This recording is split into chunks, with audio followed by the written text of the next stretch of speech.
Now, the round of 16 and quarter-final draw of the Champions League has just happened, and Arsenal now know who they will be playing in the potential next rounds of the competition, and it's going to be interesting. Now, first of all, the big news is that Arsenal will be playing PSV Eindhoven in the round of 16 with the game coming up in just a few weeks' time. Now, PSV Eindhoven will be a team that everyone is familiar with, probably not the favourable draw with Feyenoord being on the other side, with Van Persie just being hired and the injuries that they have. But ultimately, PSV is a team that Arsenal should beat. Now, in my perspective, this is an annoying draw because PSV are a team that we have played the last couple of years. They were in our last Europa League group stage. They were in our Champions League group stage last year, in which we basically didn't have anything to play for away in Eindhoven. And so playing them again, in my eyes, is a little bit boring. I don't want to play the same team every single year, but nevertheless should be an easy win for the Gunners. Now, while we can go into that PSV game a little bit more when it actually occurs, but I am expecting Arsenal to still be favourites despite our injuries in the striker and attacking areas. By the time that one is over, the quarterfinal comes around in April, where you hope some of the Arsenal players will be back. Now, looking at the two sides of the draw, it's definitely safe to say that Arsenal got a little bit screwed over. We are in the hardest side of the draw, which obviously is never easy and we've got to perform anyway, but I do think that it's going to make our chances of getting something in this competition very unlikely. Now, the first big news that in the quarterfinals we will have to play either Real Madrid or Atletico Madrid, in which the second leg will be away in Madrid at the time. Now, this is not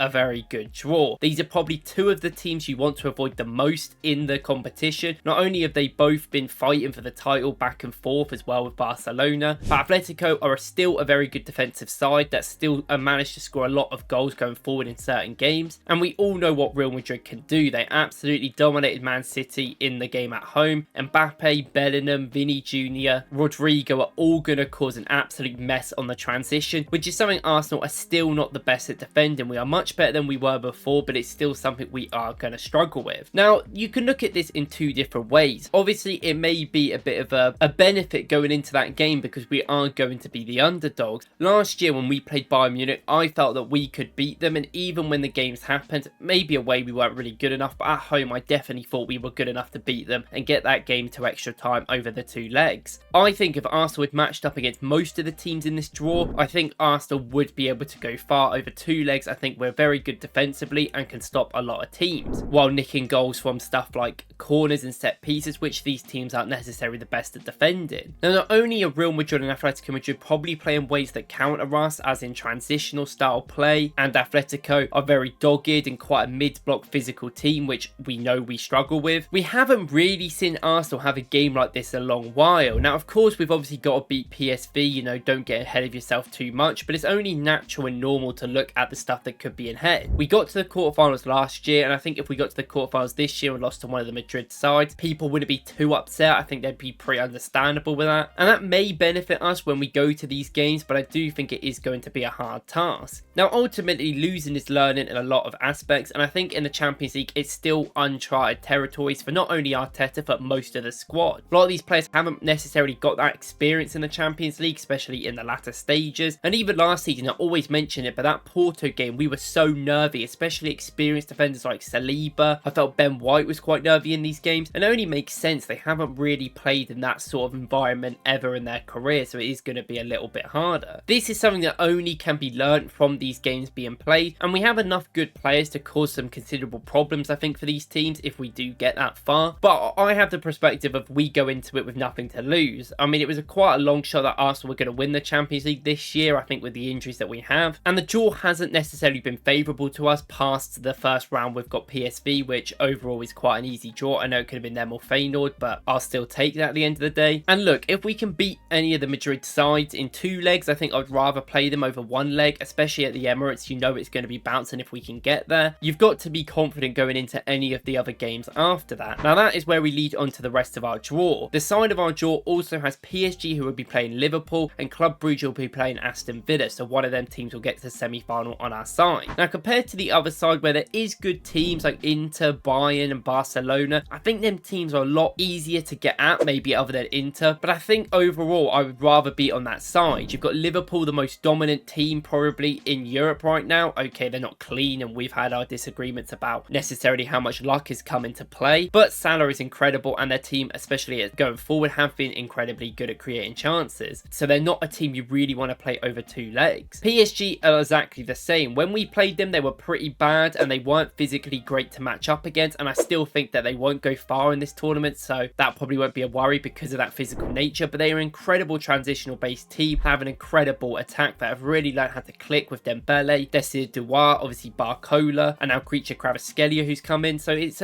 definitely a good team which will give Liverpool a big match. Now overall, obviously we've just got to focus on PSV, which is the main thing right now. We should have enough to beat them even without our main players being there for them games, but I do think when you look at people like Bakayoko who have caused us a torrid time in the past, we should be a little bit more set up to be able to fight him this time. We've got better fullbacks in defending, Miles Skelly, Timber, Ben White's back. Then we had people like Cedric and Kivior playing against him before, which just won't happen this time, which also could be a major benefit when we go into these big games when we've got that defensive presence. But we've got to look at the now as well. Liverpool play PSG, which is a considerably harder tie than us playing PSV overall. Of course, we're going to have to play proper players for the PSV game. You get a lot of money from the Champions League. It's good to get further as possible. But Liverpool will have to really get run around by that PSV side. Physically, maybe PSV can't necessarily match up, but I think PSV, especially at the Parc des Princes, can cause some problems for Liverpool, which hopefully may see them get a little bit tired, maybe take them a little bit more of a distance. And then Liverpool have an Aston Villa game, not as hard as maybe Real Madrid Atleti for us, but if Aston Villa get to the quarters and they play them, we all know what Aston Villa are like, especially at home. They are an annoying team to play against. It definitely isn't the most favourable draw. It's actually a pretty awful draw. Everything that could have gone for Arsenal kind of went against us, but we got that early game against PSV, which we should win, which we earned to get by coming third. As long as we take that and we can maybe gauge some momentum, maybe by the time the quarterfinals runs around, we've got Saka on the bench or can maybe slightly come in for that second leg, because the quarterfinals will be in the middle of April, and we've heard rumours about him potentially being back after the international breaks coming up, which will be around that sort of time. And even if he's not back, you expect Martinelli to be back, and hopefully by then we've had a long-term solution of what we're going to do with this attack. I think a Martinelli, Trossard and Waneri attack could still cause serious problems to these big teams, especially the Madrid sides, and you never know, if we can get past that game, then I believe that we can beat anyone in this competition. And I think the draw overall makes a lot of people not believe in Arsenal or sort of give up in that sort of sense, which may give a little bit of slack to the team where they don't necessarily have to guarantee us to get much further, because people will understand it a little bit more with the draw. But this is one of the biggest tests I think Arteta will ever have in his managing campaign. If we can get past PSV, I'll be so interested to see him manage against Diego Simeone and Real Madrid's Carlo Ancelotti. I do think that they could be an elite task, and I believe in Arteta enough where he could definitely surprise us in these games. And because our defence is solid, it gives you an advantage in cup competitions, especially like this, when teams are going to be willing to attack you a lot more than sit back. Overall though, let me know in the comments what you guys think about the draw overall, and if you like this video, please go and watch my video earlier where we spoke about Odegaard in some detail. Thank you guys for watching, see you in the next one.